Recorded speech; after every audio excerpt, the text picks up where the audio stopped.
காரியங்கள்ல உங்களுக்குள்ள என்ன ஆகல, எஸ்டாப்ளிஷ் ஆகவே இல்லை, அது உறுதிப்படவில்லை. அப்ப உறுதிப்படணும்னா காட்ஸ் மெத்தட் என்ன, காட்ஸ் முறை என்ன, கடவுளுடைய சிஸ்டம் என்ன? அவங்க வார்த்தையை பேசணும், வார்த்தையை கேட்கணும், வார்த்தையை பிரசங்கம் பண்ணணும், வார்த்தையை அனுப்புவார். அப்ப ஐஸ்வர்யத்தை அந்த உடன்படிக்கையை உறுதிப்படுத்தணும்னா இப்போ ஒரு வார்த்தையை பேசப்பட வேண்டும். அந்த வார்த்தை குறித்து வெளிச்சத்துல நீங்க நான் வர வேண்டும். ஆனால் அந்த வார்த்தை குறித்து பேசிக்கொண்டிருக்கும். பேசிக்கொண்டிருந்தால், கேட்டுக்கொண்டிருந்தால், கேட்கிற உங்களுக்கு அதிகம் கொடுக்கப்படும். இயேசு சொல்லிருக்கிறார், கேட்கிற உங்களுக்கு அதிகம், கேட்காம கொடுக்க மாட்டார். கேட்கலன்னா அவங்க எதுவுமே கொடுக்க முடியாது. ஆனா நேச்சுரல் லைஃப் பத்தி நாம பேசல. நார்மல் லைஃப்ல என்ன, எனக்கு நல்ல சம்பளம் வருது, நான் அது பண்ணேன் இது பண்றேன், நான் நல்லா தான் இருக்கிறேன், அது கிடையாது. பைபிள் உங்களை ஐஸ்வர்யம் ஆக்குற ஒரு உடன்படிக்கை தேவன் பண்ணியிருக்கிறார். ஏன்னா ஐஸ்வர்யா இருக்கிற ஒரு உடன்படிக்கை, ஐஸ்வர்யம் ஆக்குற உடன்படிக்கை, ஐஸ்வர்யத்தை சம்பாதிக்கிற ஒரு பலன்.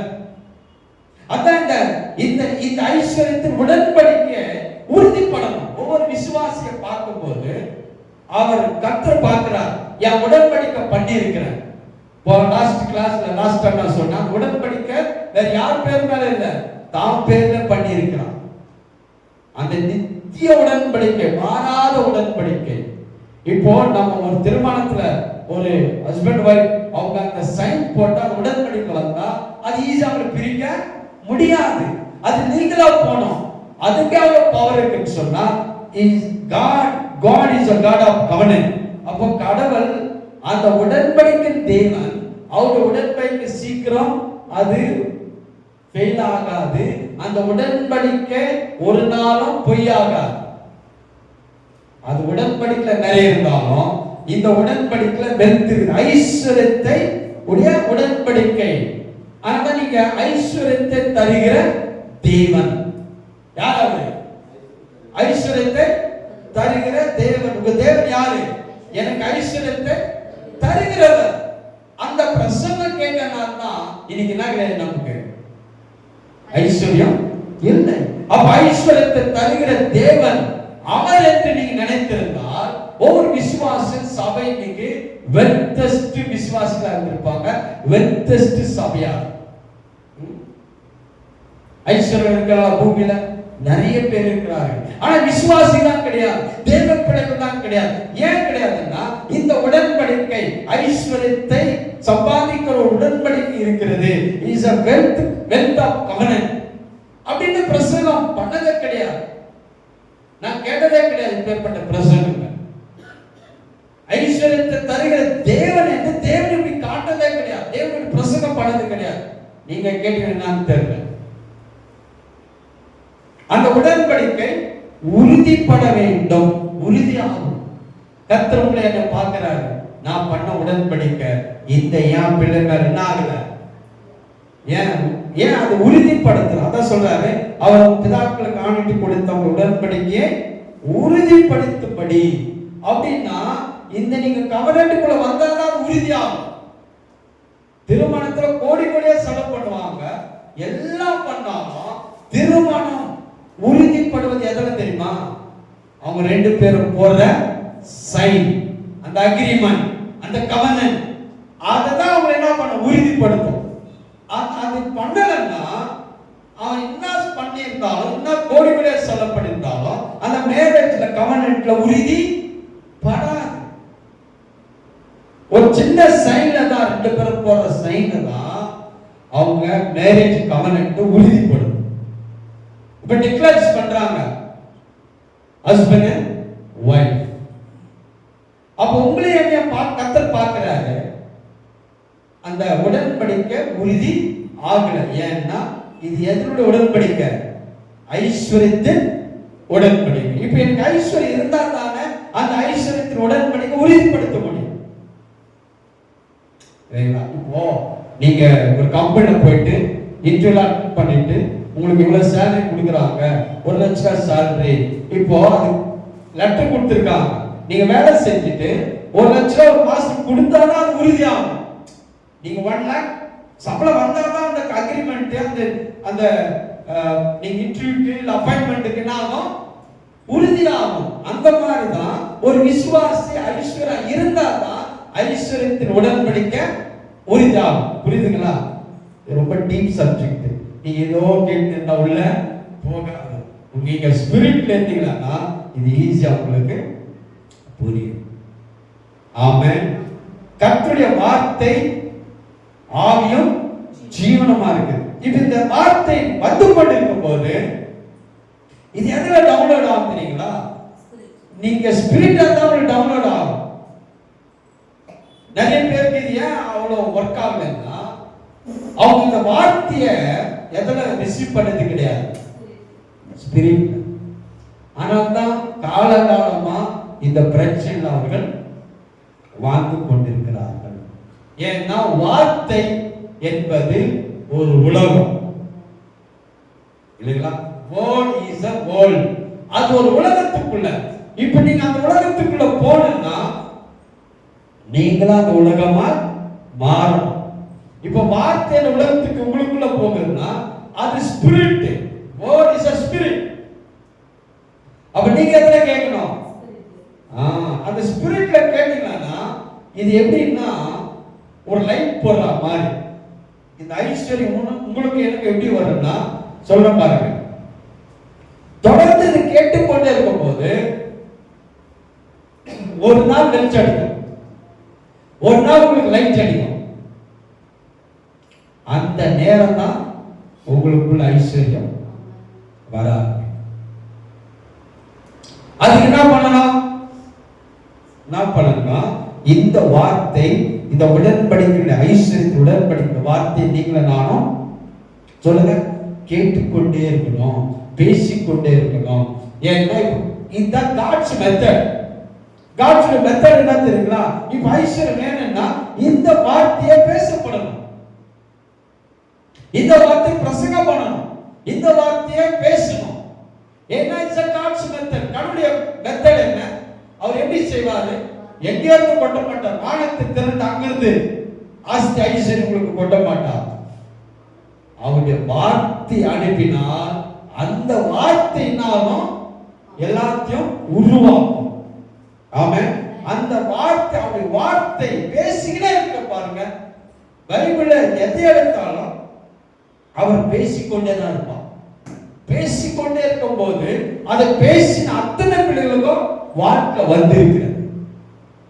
அந்த ஐஸ்வர்யம் நம்மளை மாற்றணும், இந்த ஐஸ்வர்யத்தின் உடன்படிக்கைக்குள்ள நீங்க வரணும் அப்படின்னா தேவன் என்ன செய்வாருன்னா இப்ப அதை பத்தி பேசுவார், அதை பத்தி வசனத்தை கொடுப்பார். இப்ப அதான் உங்களுக்கு அடையாளம், உங்களுக்கு கவனன்ட், உங்களுக்கு எனக்கு அடையாளம். கவனன்ட் என்ன தெரியும்? அவருடைய வார்த்தை, அவருடைய வார்த்தை. இப்ப இந்த வார்த்தையை பிரசங்கம் பண்ணிக்கொண்டே இருக்கணும், இந்த வார்த்தையை பேசிக்கொண்டே இருக்கணும், இந்த வார்த்தை கேட்டுக்கொண்டே இருக்கணும். கேட்டுக்கிட்டு ஒரு நாள் உங்களுக்கு ஒரு லைட் அடிச்சு வச்சுன்னா அந்த லைட் போட்ட உடனே இருள் என்னாகும்? விலகும். தெரியுங்களா? Darkness powerful. தெரியுங்களா? Darkness is a powerful. Darkness life ரொம்ப டேஞ்சர் லைஃப். அதுல வாழ்கிற இருக்கிற ஒவ்வொரு பிள்ளைங்க, ஒவ்வொரு மனுஷனுக்கு தெரியும் அது எவ்வளவு பெரிய டேஞ்சர். அது ஃபைனான்ஷியலா இருக்கலாம், ஃபேமிலியா இருக்கலாம், வேலையா இருக்கலாம், வருமானம் ஏதோ ஒன்று. It's a dark life. அந்த darkness is powerful. அது இருக்கும்போது அதுல வாழ ஆரம்பிச்சிட்டான்னா அவன் ஜீவனே அது எடுத்துரும். கடன் ஒருத்த போயிட்டான்னா சிக்கிட்டான்னா கடைசி முடிவு என்ன ஆகுன்னா மரணம் தான். அதே மாதிரி ஃபேமிலி தான், ஃபேமிலி பிரச்சனை போய் கொண்டு கடைசியில நிறைய இன்சிடென்ட் அதனால தான் ஆகுது. எந்த ஒரு டார்க்னஸ், அந்த இருளுக்குள்ள நீங்க போயிட்டீங்கன்னா முடிவு மரணம் தான். அதனுடைய விளைவுனாலும் மரணத்துக்குள்ள போய் டார்க்னஸ் இஸ் a powerful. இப்போ அவ்வளவு பவர்ஃபுல்லா இருக்கிற அந்த டார்க்னஸ், அந்த இருள் ஒரு சின்ன லைட் போட்டா ஓடிதான் போகணும். ஏன்னா அந்த டார்க்னஸ் விட இந்த சின்ன லைட் கோடி மடங்கு பவர்ஃபுல்.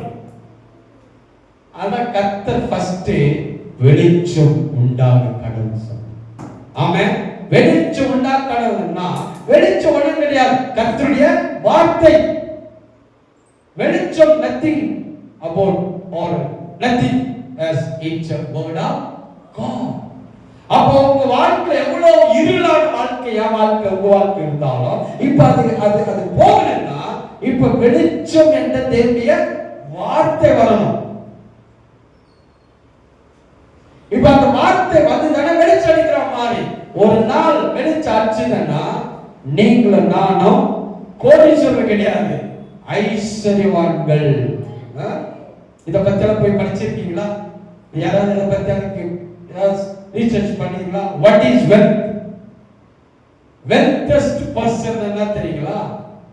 அவன் கோடீஸ்வரோட பணக்காரன், மில்லியனரோட பணக்காரன். அப்ப நான் நினைச்சேன் வெல்த்தஸ்ட் மேன், வெல்த்னு வேர்டே ஆண்டவர் நமக்கு கொடுத்தா. அப்படின்னா நீங்க பணக்காரனா வாழ்வதற்காக அல்ல, ஒரு பில்லியனரா கிடையாது, அதை விட கோடி மடங்கு ஐஸ்வர்யவான். அப்படின்னா அவன் தேசத்தில் அடையாளப்படுத்துகிறவன். அவன் ஐஸ்வர்யா இருந்தா தேசத்தில் அடையாளப்படுத்துகிறது. அது எதில் எஸ்டாப்ளிஷ் ஆகிறது?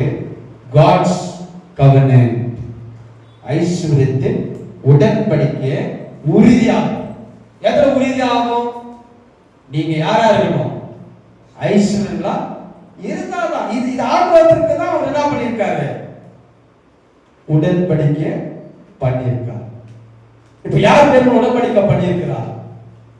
வேற யார் பேரும் இல்ல, அவருடைய தாம் அந்த உடன்படிக்கை பண்ணனால. இப்ப பாருங்க, பைபிள் இருக்கிற எல்லா கேரக்டர்ஸ் எடுங்க, பாத்தீங்கன்னா அவங்க அதற்காக ஒன்றும் செய்யல. அதான் நீங்க காட்ட போறேன். இந்த உடன்படிக்கை ஒரே ஒரு மேட்டர்னால தான்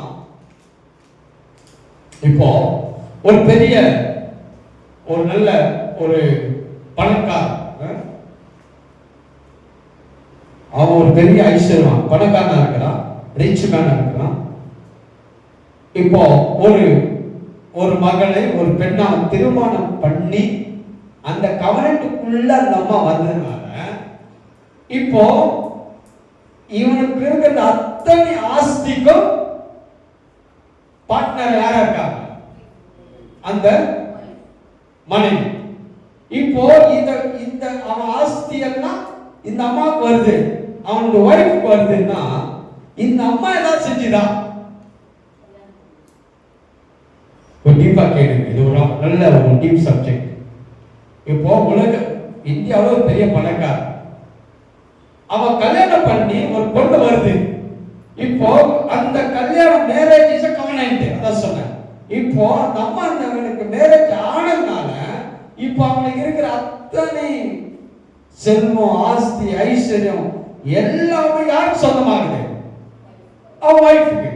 இப்ப இதற்காக அந்த அம்மா ஏதாவது பண்ணிச்சா? ஒண்ணுமே பண்ணல.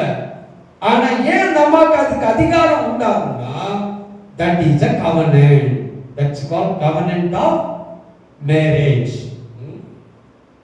Covenant of marriage. இப்போ அந்த covenant of marriage வந்த உடனே ஹஸ்பண்ட் அவனுக்கு உள்ளது எல்லாம் யாருக்காச்சு? அந்த அம்மாவும் பார்ட்னர். ஒண்ணு செய்யல, ஆனா just the covenant, marriage covenant தான் அவனுக்கு இருந்த அத்தனை ஐஸ்வர்யம் இந்த அம்மாவுக்கும் வந்தது. இப்ப நமக்கும் தேவன் ஒரு கவனன்ட் பண்ணிருக்கிறார். It's called covenant of wealth. ஐஸ்வர்யத்தில் உடன்படிக்கை பண்ணிருக்கிறார். அதான் இந்த வசனம். டிட்டோர்ம 18 ரொம்ப கீவேர்டு. இன்னும் நல்லா வாசிப்போம், என்ன நிறைய தடவை வாசிங்க. அவரவர் பிதாக்களுக்கு ஆணையிட்டு கொடுத்த தம்முடைய உடன்படிக்கை உறுதிப்படுத்தப்படும். வேற யாரும் அவன் உடன்படிக்கை பண்ணல. இப்ப அவன் மேரேஜ் அக்ரிமெண்ட்ல வந்ததுனாலதான் அது எந்த அளவுக்கு பவர்ஃபுல்னா, இப்ப 2 பேரும் டைவர்ஸ் ஆனா கூட அவனுடைய ப்ராப்பர்ட்டில என்ன கொடுக்கணும்? கொடுத்தே ஆகணும். ஏன்னா it's a covenant of marriage. It's a powerful. அப்படிதான் தேவன் சொல்றாரு, அவரே உன் பிதாக்களுக்கு ஆணையிட்டு கொடுத்த தம்முடைய உடன்படிக்கை அவரே உன் பிதாக்களுக்கு ஆணையிட்டு கொடுத்த. இப்போ இதை நான் பெறும்படி நீங்கள் பெறும்படி அவர் நம்முடைய பிதாவுக்கு ஆணையிட்டுதான். அப்போ உங்களுடைய முற்பிதா, உங்களுடைய பாட்டன், உங்களுடைய தாத்தா எதில் இருக்கிறாருன்னா ஐஸ்வர்யத்தின் உடன்படியில் இருக்கார். எங்க ஆரம்பிச்சாரு? அதான் இப்ப பாருங்க, நீங்க ஜெனிசிஸ் போனீங்கன்னா ஆதியாகமம், ஆதியாகத்தில் எடுத்து பாருங்க, சாப்டர் 15 அதுல 18 15 18 அந்நாளிலே கர்த்தர் ஆபிரகாமோடு உடன்படிக்கை பண்ணி எகிப்தின் நதி துவங்கி ஐபிராத்து நதி என்னும் பெரிய நதி மட்டும் உள்ளதும் ஏனியரும்.